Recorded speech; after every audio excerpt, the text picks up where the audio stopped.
स्वागत है आप सभी का आपके अपने चैनल इंडेक्स ट्रेडर में। आज हम बात करने वाले हैं 5000 कैपिटल के साथ हम स्टॉक मार्केट में ऑप्शन ट्रेडिंग कैसे स्टार्ट कर सकते हैं। जी हाँ, आज हम 5000 कैपिटल लेकर ऑप्शन ट्रेडिंग कैसे करना है ये सीखने वाले हैं। ये सुनकर आपके दिमाग में एक सवाल आ रहा होगा कि 5000 कैपिटल में हमें क्या ही प्रॉफिट मिलेगा। आपको ज़्यादा प्रॉफिट तो नहीं मिलेगा, लेकिन अगर आप छोटे कैपिटल के साथ ऑप्शन में ट्रेडिंग स्टार्ट करते हो तो इससे आपके मार्केट में कंसिस्टेंसी बढ़ेगी, आपका माइंडसेट एक पॉजिटिव वे में सेट होगा और आपको मार्केट में डिसिप्लिन मिलेगा। आप ट्रेडिंग करते समय डिसिप्लिन बन जाओगे और यही सारी चीज़ें कि चार्ट पैटर्न, कुछ स्ट्रेटजी, इन सबसे ज़्यादा यही सारी चीज़ें आपको ट्रेडिंग करने में ज़्यादा हेल्प करती है।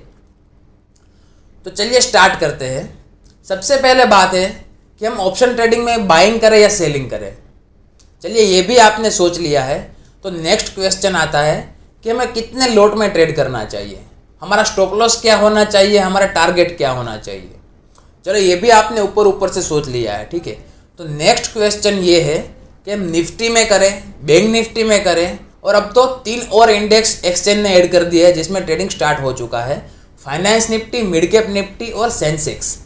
पहले सिर्फ 2 ही इंडेक्स में ट्रेड होता था, एक था निफ्टी और एक था बैंक निफ्टी, लेकिन अब एक्सचेंज में 3 और इंडेक्स मार्केट में ऐड कर दिए हैं। चलिए ये सभी चीज़ों को हम स्टेप बाय स्टेप सीखेंगे, तो प्लीज़ वीडियो को एंड तक देखना और पूरा देखना, वीडियो को समझने की ट्राई करना। चलिए शुरू करते हैं आज का वीडियो, लेकिन उससे पहले अगर आप चैनल पर नए हो तो प्लीज़ चैनल को सब्सक्राइब कर देना और हमें सपोर्ट करना। चलिए स्टार्ट करते हैं। सबसे पहले जानेंगे हमें बाइंग करनी चाहिए या सेलिंग करनी चाहिए, ठीक है। तो हम एग्जांपल लेते हैं। मान लीजिए हम बैंक निफ्टी की लॉट साइज है 15 क्वांटिटी की, यानी कि एक लॉट में 15 क्वांटिटी आती है बैंक निफ्टी में। और ये लॉट साइज अगर बैंक निफ्टी की प्राइस बढ़ती है तो लॉट साइज कम हो जाती है, और अगर बैंक निफ्टी की प्राइस घटती है यानी कि कम होती है तो लॉट साइज बढ़ जाती है। एक लॉट में आप मिनिमम 15 क्वांटिटी आती है। अगर आपको कम से कम क्वांटिटी लेनी है तो आप एक लॉट बाय कर सकते हो, यानी कि मिनिमम आप 15 क्वांटिटी ही बाय कर सकते हो, इससे कम क्वांटिटी आप बाय नहीं कर सकते। अगर आपको ज़्यादा क्वांटिटी चाहिए तो इसके मल्टीप्लाई में जाना होगा, यानी कि अगर आपको 2 लॉट लेना होगा, अगर आप 2 लॉट लेते हो तो आपकी क्वांटिटी 30 हो जाएगी। इससे ज़्यादा चाहिए तो आपको 3 लेना होगा, 3 लॉट लेना होगा, जिसमें आपकी क्वांटिटी 45 हो जाएगी। तो इस तरह से लॉट साइज फिक्स होती है, ठीक है। चलिए पहले हम बाइंग करते हैं, तो इसमें हमें कितना मार्जिन लगता है ये देख लेते हैं। मान लीजिए हमने बैंक निफ्टी में 15 क्वांटिटी बाई की है, जिसका प्राइस फिलहाल चल रहा है 100 रुपये के आसपास, ठीक है। तो इसमें हमें 1500 रुपये का मार्जिन पे करना पड़ेगा, यानी कि अगर हम एक लॉट बाय करते हैं बैंक निफ्टी का तो हमें 1500 रुपया मार्जिन लगेगा अगर उसकी प्राइस 100 रुपया चल रही है। अगर यही चीज़ हम एक लॉट सेल करते हैं तो एक लॉट सेल करने में मान लीजिए इसकी प्राइस 100 रुपया या कुछ भी है, लेकिन इसका मार्जिन हमें 80,000 से 1,00,000 रुपये तक का देना पड़ता है। ये मार्जिन सेलिंग में ज़्यादा रहता है। इसका रीज़न है क्योंकि अगर आप ऑप्शन सेल करते हो तो आपका स्टॉप लॉस कुछ फिक्स नहीं है, ऊपर ये कहीं पर भी जा सकता है, इसकी कोई लिमिट नहीं है। 100 रुपये वाला 200 हो सकता है, 300 हो सकता है, 500 हो सकता है, 1000 हो सकता है, 2000 हो सकता है। इसीलिए एक्सचेंज सेलिंग में एक मार्जिन सेट करता है कि आपको कम से कम इतना मार्जिन पे करना पड़ेगा। यह मार्जिन बैंक निफ्टी के फ्यूचर का होता है, यानी कि अगर आप एक फ्यूचर बाय या सेल करते हो पूरा तो उतना ही मार्जिन आपको ऑप्शन सेलिंग में भी लगता है पर लॉट। लेकिन बाय करने में ऐसा नहीं होता है। बाय करने में आपका लॉस फिक्स होता है। आपने 100 रुपये वाला कोई भी प्रीमियम बाय किया है तो आपका लॉस मैक्सिमम 100 रुपये का ही होगा, ठीक है। उससे ज़्यादा जीरो होगा तो इसमें आपको 100 रुपये का ही लॉस होगा, लेकिन प्रॉफिट आपका बहुत सारा है। इसीलिए आपका पूरा का पूरा प्रीमियम ये जितना होता है उतना लेकर आपको एक ऑप्शन दे देते हैं। तो हमारे पास सिर्फ 5000 कैपिटल है, 5000 रुपये है, तो इसमें हम ऑप्शन सेलिंग तो नहीं कर सकते। चलिए एक बात क्लियर हो गई, हमें ट्रेडिंग करना है तो ऑप्शन बाय करके ही करना पड़ेगा। चलिए आगे देखते हैं।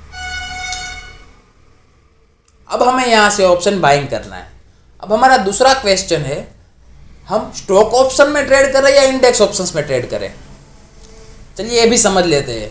अगर आप स्टॉक ऑप्शंस में ट्रेड करते हो, स्टॉक ऑप्शंस में लिक्विडिटी बहुत ही कम होती है, यानी कि स्टॉक ऑप्शंस में बायर्स और सेलर्स काफ़ी दूर दूर प्राइस पर बैठे होते हैं, और स्टॉक ऑप्शंस में जितने भी स्टॉक्स फ्यूचर्स में आते हैं उसके ऑप्शंस में आप ट्रेड कर सकते हो। लेकिन गिने चुने सिर्फ 10 से 15 ही स्टॉक ऐसे हैं जिसमें आपको लिक्विडिटी मिलेगी, और उसमें भी अगर आप कहीं दूर की स्ट्राइक प्राइस पर जाते हो तो वहाँ पर आपको बिल्कुल लिक्विडिटी नहीं मिलेगी। स्ट्राइक प्राइस क्या होता है हम आगे जानेंगे, आगे समझेंगे, आगे सीखेंगे। फिलहाल आप इतना जान लीजिए कि स्टॉक ऑप्शंस में लिक्विडिटी बहुत ही कम होती है। अब इंडेक्स ऑप्शंस की बात करें तो इंडेक्स ऑप्शंस में लिक्विडिटी ज़्यादा होती है, क्योंकि यहाँ पर ज़्यादातर ट्रेडर्स ट्रेड करते हैं। इंडेक्स ऑप्शंस में अगर आप निफ्टी में करो, बैंक निफ्टी में करो, या फिर सेंसेक्स में करो, कोई भी इंडेक्स में कर लो, यहाँ पर आपको लिक्विडिटी ज़्यादा मिलती है, इसलिए यहाँ पर आपके लिए ट्रेड करना ईजी हो जाएगा। चलिए, यहाँ पर यह बात तो क्लियर हो गई कि हमें स्टॉक ऑप्शंस में ट्रेड नहीं करना है लेकिन इंडेक्स ऑप्शंस में ट्रेड करना है। तो यहाँ पर दो बातें क्लियर हुई, हमें ऑप्शंस में ट्रेडिंग करना है, वो भी बाय करके करना है, और इंडेक्स ऑप्शंस में ही करना है। चलिए अब आगे जानते हैं इंडेक्स ऑप्शंस में।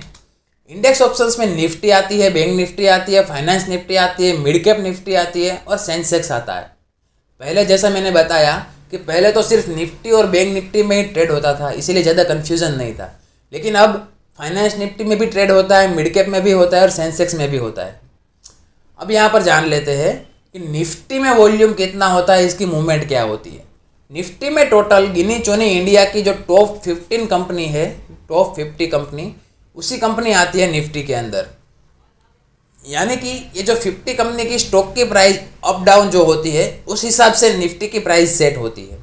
तो यहाँ पर निफ्टी में अलग अलग सेक्टर की कई सारी कंपनियाँ होती है, तो कोई एक सेक्टर अगर डाउन है, कोई एक सेक्टर अप है, तो इस तरह से निफ्टी में मूवमेंट आती है, तो इसमें ज़्यादा मूवमेंट नहीं आती।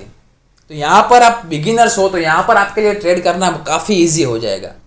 अगर हम बात करें बैंक निफ्टी की, तो बैंक निफ्टी में एक ही सेक्टर आता है, सब इंडिया की सारी जो बैंक्स है वो आती है, तो यहाँ पर एक ही सेक्टर है, इसीलिए यहाँ पर बैंक निफ्टी में वोलाटिलिटी आपको ज़्यादा मिलती है। यहाँ पर बैंक निफ्टी ज़्यादा ऊपर नीचे होती है, तो यहाँ पर आपको ट्रेडिंग करना थोड़ा डिफिकल्ट होगा। अब बात करते हैं फाइनेंस निफ्टी की। तो फाइनेंस निफ्टी की मूवमेंट कुछ काफ़ी मिलती जुलती बैंक निफ्टी से होती है, यानी कि जिस तरह बैंक निफ्टी मूवमेंट करती है उसी तरह फाइनेंस निफ्टी भी मूवमेंट करती है। अब बात करते हैं मिड कैप निफ्टी की। तो मिड कैप का इंडेक्स अभी अभी आया है, इसमें ज़्यादा वोलाटिलिटी नहीं है, तो आपके लिए ट्रेडिंग करना इसमें आसान नहीं होगा, इसीलिए मिड कैप को तो आज छोड़ ही दो। अब रह गया सेंसेक्स। तो सेंसेक्स में धीरे धीरे वॉल्यूम आ रहा है, वो भी अभी अभी स्टार्ट हुआ है, लेकिन सेंसेक्स में थोड़ा थोड़ा वॉल्यूम आ रहा है। अगर आप सेंसेक्स की वोलाटिलिटी समझ जाते हो तो उसमें आप ट्रेड कर सकते हो, लेकिन मैं आपको सजेस्ट करूँगा कि आप निफ्टी और बैंक निफ्टी में ही ट्रेड करें। निफ्टी की वोलाटिलिटी सबसे कम होती है, उसके बाद सेंसेक्स में वोलाटिलिटी थोड़ा ज़्यादा होती है निफ्टी के बराबर, और फाइनेंस निफ्टी में सेंसेक्स से थोड़ा ज़्यादा होती है, लेकिन सबसे ज़्यादा वोलाटिलिटी बैंक निफ्टी में होती है। इसीलिए या तो आप सबसे कम वोलाटिलिटी वाले इंडेक्स में ट्रेड करें, यानी कि निफ्टी में ट्रेड करें, या फिर आप बैंक निफ्टी में ट्रेड करें। चलिए, यहाँ पर तीसरा पॉइंट भी क्लियर हो गया कि हमें ऑप्शन में बाइंग करना है, इंडेक्स ऑप्शंस में ट्रेड करना है, और उसमें भी निफ्टी और बैंक निफ्टी में ही करना है। ठीक है, अब बात करते हैं एक्सपायरी। एक्सपायरी क्या होती है?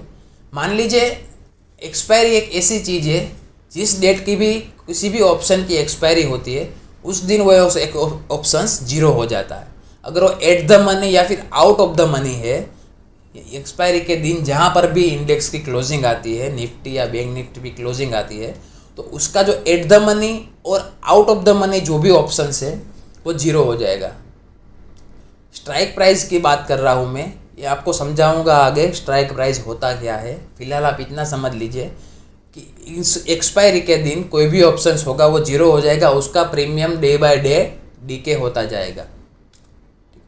अब एक्सपायरी की बात करें तो निफ्टी और बैंक निफ्टी में 3 तरह की एक्सपायरी आती है। एक होती है क्वार्टरली एक्सपायरी, फिर आती है मंथली एक्सपायरी, और फिर आती है वीकली एक्सपायरी।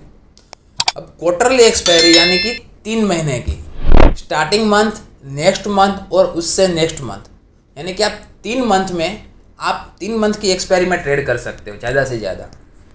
लेकिन क्वार्टरली एक्सपायरी में क्या होता है?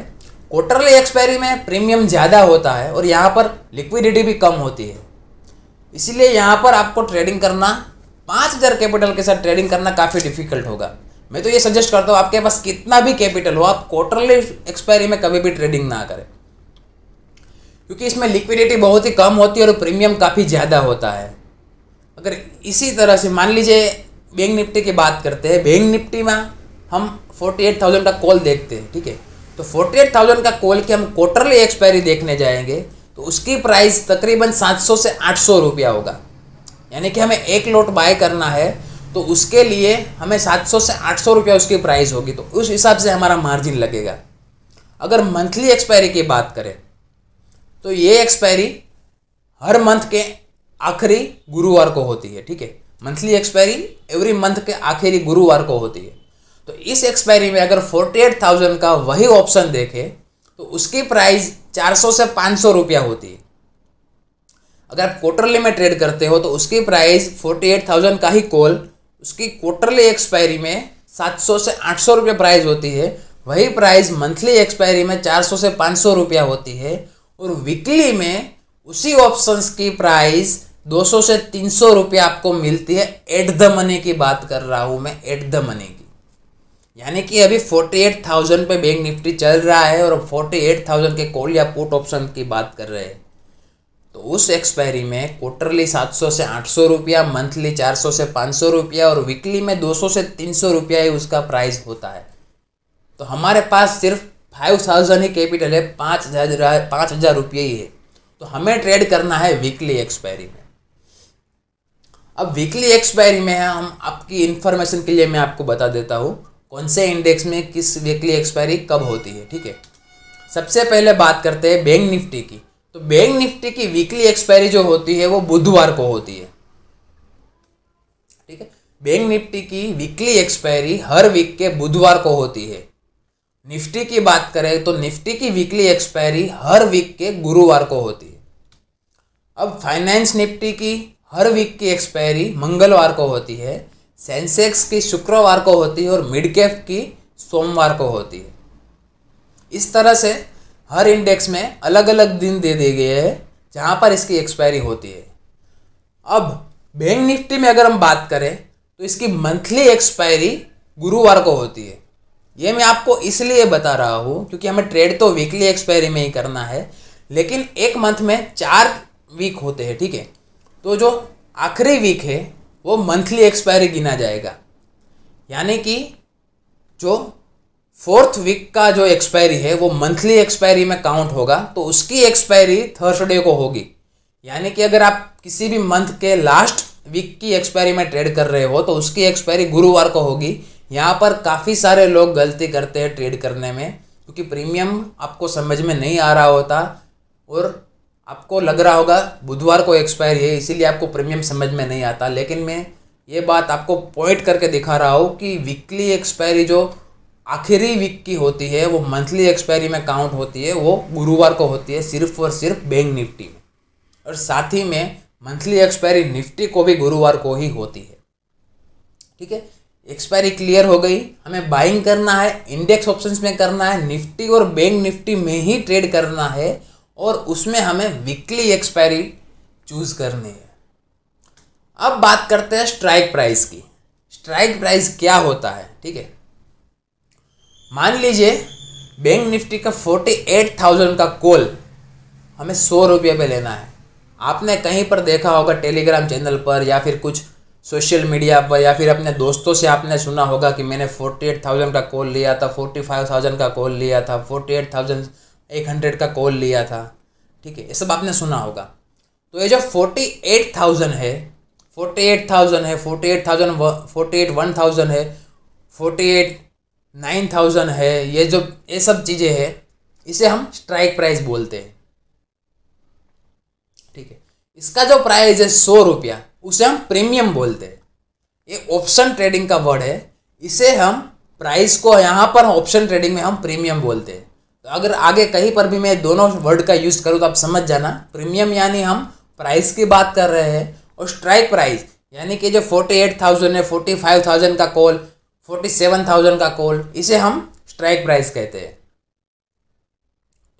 अब हमें कौन सी स्ट्राइक प्राइस में ट्रेड करना चाहिए, ये चीज़ बहुत ही इम्पोर्टेंट है। इसके लिए मैंने एक पूरा वीडियो बनाया है, जल्दी से जाकर वो वीडियो देख लीजिए, जिसका लिंक मैंने डिस्क्रिप्शन में दिया है। वीडियो देखना मत भूलना, ये वीडियो पूरा होने के बाद सबसे पहले जाकर वो वीडियो देखना, क्योंकि कई बार लोग गलती कर देते हैं स्ट्राइक प्राइस चूज़ करने में और उसमें आप लॉस कर बैठते हो सिर्फ और सिर्फ स्ट्राइक प्राइस की वजह से। ठीक है, तो ये वीडियो कंप्लीट होने के बाद वो वीडियो पूरा देखना। चलिए, हम एक लॉट में ट्रेड करते हैं तो उसका प्रीमियम 100 रुपया है, तो उसके लिए हमें 1500 रुपया पे करना पड़ता है एक ऑप्शन, एक लॉट बाय करने के लिए। ठीक है, अब हम बात करते हैं कि ये तो सब हमने ऊपर की बात कर ली कि इतना इसका प्रीमियम इतना होता है, इसका प्रीमियम इतना होता है, लेकिन अब हम आपको एक्चुअल क्या प्रीमियम होता है वो मैं आपको बता रहा हूँ कि अगर आप एक्सपायरी के दिन ट्रेडिंग करते हो तो क्या प्रीमियम होता है, और अगर आप नॉन एक्सपायरी के दिन ट्रेड करते हो तो उसका क्या प्रीमियम होता है। नॉन एक्सपायरी यानी मान लीजिए बैंक निफ्टी की एक्सपायरी हर बुधवार को होती है। ठीक है, तो आज बुधवार गया, आज इसकी एक्सपायरी खत्म हो गई। अब नॉन एक्सपायरी डे यानी कि जो नेक्स्ट गुरुवार से लेकर अगले मंगलवार तक, इस दिन में अगर आप ट्रेडिंग करते हो यानी कि गुरु शुक्र सोम और मंगल, ये 4 दिन अगर आप ट्रेडिंग करते हो तो नॉन एक्सपायरी डे गिना जाता है। और अगर आप बुधवार को ट्रेड करते हो तो एक्सपायरी डे कहते हैं उसे। ठीक है, अब अगर हम नॉन एक्सपायरी डे में बात करें, अगर गुरुवार की बात करें तो गुरुवार के दिन बैंक निफ्टी के एट द मनी का प्राइस बता रहा हूँ। एट द मनी यानी अभी मान लीजिए बैंक निफ्टी 48,000 पर चल रही है, तो 48,000 के कॉल या फिर पुट का प्रीमियम तकरीबन 200 से 300 रुपया होगा। ठीक है, ये मैंने आपको एक्चुअल प्राइस दिखाई है, इसका प्रीमियम 200 से 300 रुपया होगा। और हमें एक लॉट बाय करना है तो एक लॉट के लिए हमें इसमें मार्जिन लगेगा कम से कम 3,000 से 4,500 रुपये तक। तो यहाँ पर हम नॉन एक्सपायरी के दिन भी अगर गुरुवार को भी ट्रेड करते हैं तो हमें हमारा 5,000 कैपिटल में हम एक लॉट इजीली बाय कर सकते हैं। जैसे जैसे एक्सपायरी नज़दीक आ जाती है यानी कि शुक्रवार को, सोमवार को, मंगलवार को आप देखें तो यही प्रीमियम धीरे धीरे लीके हो जाता है, यानी कि इसका प्रीमियम धीमे धीमे कम होता जाता है जैसे ही एक्सपायरी नज़दीक आती है वैसे वैसे। अब बात करते हैं एक्सपायरी डे की। एक्सपायरी डे यानी कि आज अगर मान लीजिए बैंक निफ्टी की एक्सपायरी है तो आज इसका प्रीमियम 80 से 90 रुपया होगा सुबह में। तो अगर हम एक लॉट में भी बाय करना चाहिए तो इसका हमें 1200 से 1300 रुपया प्रीमियम पे करना पड़ेगा। तो इसमें आप दो लॉट में भी ट्रेड कर सकते हो। जैसे जैसे एक्सपायरी ख़त्म होने आएगी, मतलब कि 12 बजे के बाद इसका प्रीमियम कम होता जाएगा, 30 से 40 रुपया, 50 रुपये में भी आपको एट द मनी का ऑप्शन मिल जाएगा। ठीक है, तो इस तरह से एक्चुअल प्रीमियम होता है निफ्टी और बैंक निफ्टी में।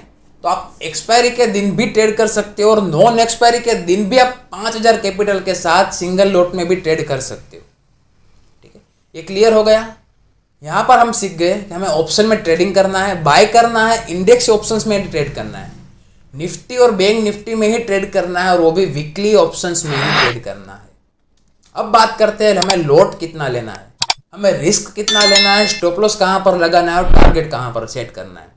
ठीक है, तो यहाँ पर क्या होता है, ज़्यादातर बिगिनर्स होते हैं वो ये सोचकर मार्केट में आते हैं कि हमें 5,000 रुपीज़, 5,000 रुपये मार्केट में लेकर जाते हैं तो हमें आज के दिन इसमें से 10,000, 15,000, 20,000 रुपया निकाल के ही आज का दिन क्लोज करना है। इसमें आपकी भी गलती नहीं है, क्योंकि अक्सर सोशल मीडिया पर दिखाया जा रहा है कि लोगों ने 5,000 कैपिटल में 50,000 का प्रॉफिट कर लिया, 60,000 का प्रॉफिट कर लिया, 30,000 का प्रॉफिट कर लिया। ज़्यादातर ये सब स्कैम होता है। मैं हर लोगों की बात नहीं कर रहा हूँ, लेकिन 90% ये सिर्फ स्कैम होता है। इतना सारा प्रॉफिट 5,000 कैपिटल के साथ नहीं होता। हाँ, होता है, किसी किसी का होता है, लेकिन उसके लिए आपको मार्केट में बहुत सारा टाइम लगाना पड़ेगा, उसमें आपको बहुत सारा नॉलेज चाहिए और आप अभी बिगिनर्स हो। अगर आप 5,000 से 10,000, 20,000 रुपया एक दिन में करने के लिए आओगे तो उसे गैम्बलिंग कहते हैं। इसे अगर आप बिजनेस की तरह देखोगे तो ही आप प्रॉफिट कर सकोगे। ये बात मैं हर वीडियो में बताता हूँ, हर बार बताता हूँ। तो ये बात ध्यान रखना कि हमें लॉट साइज बात करें, क्योंकि क्या होता है, वीकली जब होता है, वीकली एक्सपायरी होती है तो एक्सपायरी के दिन आपको 500 से 700 रुपये में भी एक लॉट मिल जाता है। तो आप यहाँ पर अपना पूरा मार्जिन लगा देते हो, क्योंकि एक्सपायरी के दिन मूवमेंट बहुत ही ज़्यादा होते, तो आपका प्रीमियम एक ही दिन में, एक ही ट्रेड में जीरो हो जाएगा। आपको देर भी नहीं लगेगी अगर आप ज़्यादा लॉट में ट्रेड करते हो तो आपका प्रीमियम, आपका पूरा का पूरा मार्जिन एक ही ट्रेड में जीरो हो सकता है। तो यहाँ पर हमें 1 से 2 लॉट में ही मैक्सिमम ट्रेड करना है। ये बात है डिसिप्लिन की। आप यहाँ पर 1 से 2 लॉट में ही ट्रेड करोगे, इससे आपकी मार्केट में एक्यूरेसी बढ़ेगी, आपका डिसिप्लिन बढ़ेगा। ठीक है, अब बात करते हैं रिस्क की। हमें कितना रिस्क लेना चाहिए। हमारा कैपिटल अभी 5,000 रुपया है, तो इसके हिसाब से हमें 2 से 5% तक का मैक्सिमम रिस्क ले सकते हैं। इससे ज़्यादा रिस्क हम यहाँ पर नहीं ले सकते। और 2 से 5% मैं इसीलिए कह रहा हूँ क्योंकि हमारे पास सिर्फ 5,000 ही कैपिटल है। अगर यहाँ पर हमारे पास 50,000, 1 लाख, 2 लाख कैपिटल होता तो मैं कभी भी आपको 2 से 5% रिस्क की बात नहीं करता, क्योंकि यहाँ पर सिर्फ हम वहाँ पर बड़े कैपिटल के साथ 1 से 2% का ही रिस्क ले सकते हैं मैक्सिमम, क्योंकि 1 से 2% में भी हमारा कैपिटल अगर ज़्यादा है तो बहुत बड़ा रिस्क हो जाता है। ठीक है, हमारे पास छोटा कैपिटल है, इसीलिए मैं आपको 2 से 5% तक का ही रिस्क बता रहा हूँ, क्योंकि इसमें अगर आप थोड़ा रिस्क लेने जाओगे तो यहाँ पर चार्जेस वगैरह ज़्यादा लग जाएंगे। ब्रोकरेज चार्जेस लगता है, गवर्नमेंट चार्जेस लगता है, ये सब लग के आपके हाथ में कुछ नहीं आएगा। इसीलिए मैं आपको 2 से 5% तक का रिस्क लेने की बात कर रहा हूँ। ठीक है, हमें टारगेट क्या रखना है। यहाँ पर आप बिगिनर्स हो, आपके पास कुछ स्ट्रेटजी नहीं होगी, कुछ नहीं होगा। अगर आपके पास है तो अच्छी बात है, लेकिन आपके पास नहीं है, आप ये सोचकर ही मार्केट में आते हो कि हम इतना प्रॉफिट कर लेंगे। ठीक है, तो टारगेट हमें 1 से 2 ट्रेड में हम लॉट में ट्रेड कर रहे हैं, तो हमारा टारगेट 500 से 700 रुपये तक का ही होना चाहिए। अब आप ये सोचोगे 500 से 700 रुपये में हमें क्या हो जाएगा। आपका कैपिटल 5,000 रुपीज़ ही है। अगर आप परसेंटेज के हिसाब से देखोगे तो यहाँ पर आपको 10 से 15% का प्रॉफिट मिल रहा है, वो भी सिंगल ट्रेड में। मैं सिंगल ट्रेड की बात कर रहा हूँ। सिंगल ट्रेड में आपको 10 से 15% का प्रॉफिट मिल रहा है। अगर आप दिन में 2 से 3 भी ट्रेड करते हो तो आप यहाँ से 1500 से 2,000 रुपये का प्रॉफिट कर सकते हो, सिर्फ 5,000 कैपिटल के साथ। लेकिन उसके लिए मार्केट में डिसिप्लिन जरूरी है, कंसिस्टेंसी जरूरी है। ठीक है, अब हम बात करते हैं स्टॉप लॉस की। हमें स्टॉप लॉस कितना लेना है। अगर हम टारगेट हमारा 500 से 700 रुपये तक का रख सकते हैं तो हमारा स्टॉप लॉस पर ट्रेड 400 से 500 रुपये तक का रख सकते हैं। जी हाँ, ये रेशियो मैं इसीलिए बता रहा हूँ क्योंकि हमारे पास कैपिटल कम है। अगर ज़्यादा कैपिटल होता तो मैं अपना स्टॉप लॉस इस हिसाब से 100 से 200 रुपये तक का ही बताता। ठीक है, अब हम बात करते हैं risk reward ratio. Risk reward ratio हमारा क्या होना चाहिए। हमारे पास छोटा कैपिटल है, इसीलिए हमारा रिस्क रिवार्ड रेशियो मिनिमम 1:1 का तो होना ही चाहिए। इससे कम रिस्क में अगर हम ट्रेड करना चाहेंगे तो हमें प्रॉफिट कम होगा और लॉस ज़्यादा होगा। इस तरह से हमारा ट्रेडिंग होगा। लेकिन हमारे छोटे कैपिटल के साथ हमें मिनिमम 1:1 का रिस्क रिवार्ड रेशियो तो रखना ही चाहिए। अगर हम बड़े कैपिटल के साथ ट्रेड करते हैं तो मैं अक्सर बताता हूँ कि मिनिमम हमें 1:2 का रिस्क रिवार्ड रेशियो रखना चाहिए। आप मेरा जो लास्ट का आया जो सब भी वीडियो देख लीजिए, यहाँ पर मैंने मिनिमम 1:2 के रिस्क रिवार्ड रेशियो की ही बात की है। लेकिन हमारे कैपिटल के हिसाब से हम यहाँ पर मिनिमम 1:1 का तो रिस्क रिवार्ड रेशियो रखेंगे ही। अगर ज़्यादा आपको रेशियो मिल रहा है तो बहुत अच्छी बात है। अगर आप बिगिनर्स हो, आपके पास कोई स्ट्रेटजी नहीं है, तो मैंने अपने चैनल पर कई सारे वीडियो बनाए हैं, आप जाकर देख लीजिए। मैंने पूरा का पूरा कोर्स अपलोड किया हुआ है वीडियो में, वो बिल्कुल फ्री ऑफ कॉस्ट है। आप जाकर देख लीजिए, उसे सीखिए। अगर आप उस हिसाब से भी ट्रेडिंग करते हो तो आपको यहाँ पर बढ़िया सा प्रॉफिट मिल सकता है। तो बिगिनर्स हो तो प्लीज़ बिना सीखे ट्रेडिंग मत करना। मार्केट में कंसिस्टेंसी लाने की ट्राई करना, मार्केट में डिसिप्लिन रखना। तो ये था हमारा आज का वीडियो। अगर आपको वीडियो अच्छा लगा हो तो प्लीज़ वीडियो को लाइक कर देना और अपने दोस्तों के साथ भी शेयर करना। जो भी मार्केट सीखना चाहते हैं, स्टार्ट करना चाहते हैं, शेयर स्टॉक मार्केट में आना चाहते हैं, उन सभी लोगों को वीडियो शेयर कर दो, ताकि वो जब भी मार्केट में आए तो एक डिसिप्लिन के साथ आए, कंसिस्टेंसी के साथ आए। चलिए मिलते हैं नेक्स्ट वीडियो में। तब तक के लिए जय हिंद, जय भारत।